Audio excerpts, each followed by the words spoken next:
Ndagusabye wowe muntu ufite umutima mwiza, wowe muntu Imana yagiriye neza, iyi video uyirebe cyane, uyiteho cyane kandi ndagusaba kuyisangiza n'abandi bantu, inshuti zawe, imiryango yawe, kugira ngo dukorere umugisha w'Imana tuwukoreye kuri uyu muvandimwe.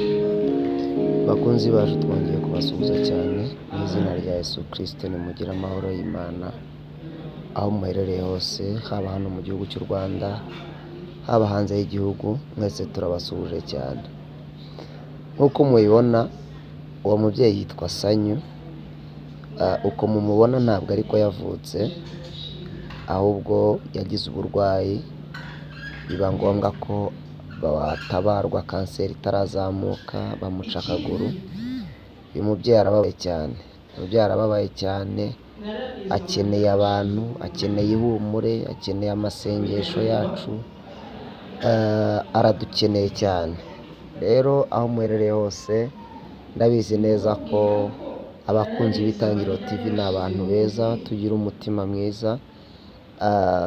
Twashyizeho nimero ye, wamuhamagara, wamuha ihumure, wagira icyo umushyigikira. Arababaye cyane, ari mu buzima bugoye, ari mu bihe bigoye cyane, afite uburibwe bwinshi. Abashoboye gusenga twamufasha gusenga Imana ikazabiduhembera. Nk'uko mubibona rwose afite amarira menshi, arababaye cyane rwose, arababaye cyane. Rero turakwinda kusaba nanakwinginga cyane kugira ngo icyo ushoboye kuba wagikora, wamushyigikira mu buryo bumwe cyangwa ubundi. Yego, kandi Imana ikaduha umugisha. Mureke dukorere umugisha w'Imana bavandimwe.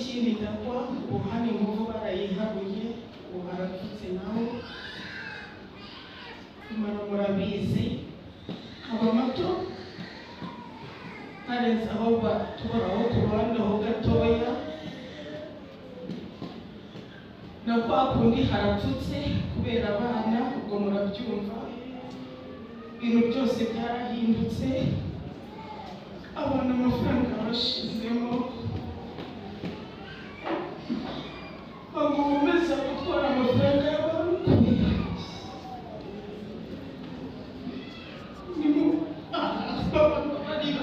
Turakundana, ndagukunda cyane,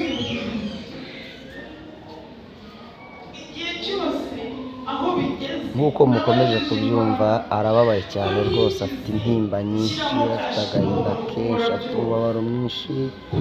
Murabibona imbago hafi we, arababaye cyane, aremerewe cyane, aba wenyine, nta muryango afite uretse inshuti natwe famiye.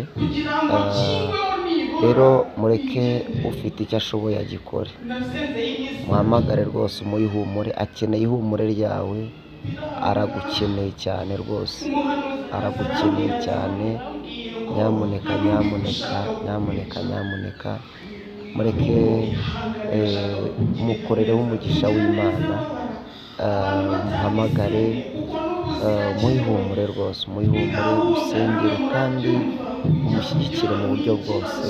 Umva, nta kazi, ntaki, murabona arababaye, amaze igihe kirenze umwaka, imyaka imaze kuba 2, ariko igikomere cye gihora kiba gishyashya umunsi ku wundi. Murabona ko afite amarira, arababaye cyane rwose, ndetse hari gutegurwa uburyo bwo kumusura nk'Itangiriro TV, ariko nawe ubwawe shyiraho akawe, ukore, ugire akantu gato ukora, kandi Imana izakaguhera umugisha rwose.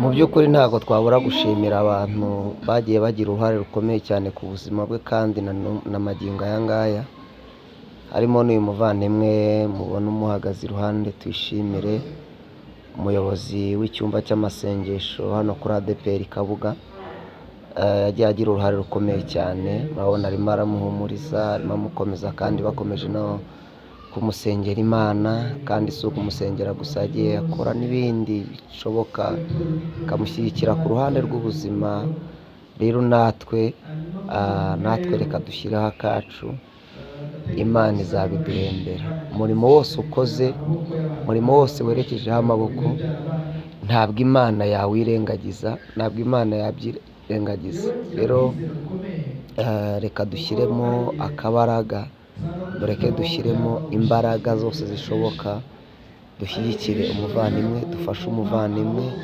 dutabare umuvandimwe nyuma y'uburibwe agifite, ariko basi ntiyongeremo inzara, ntiyongeremo ibindi bibazo bindi bimusaba amafaranga. Hari arakodesha, hari afite umwana ni umunyeshuri. Rero hari byinshi wamufasha, wamushyigikiramo, kandi Imana ikazaguhereza umugisha mwinshi cyane. Rero twe gutuma heranwa n'agahinda, ndabizi mufite umutima mwiza, muri abantu beza, muri abantu b'Imana. Rero ndabibasabye kubw'imbabazi z'Imana, nturebere gusa, muhamagare, kandi ndamubaza aho atuye, unamusure, Imana izabiguhera umugisha. Murakoze cyane. Ubu butumwa wabusangiza n'izindi nshuti zawe, linki wayiha n'abandi bantu, ukayisharinga,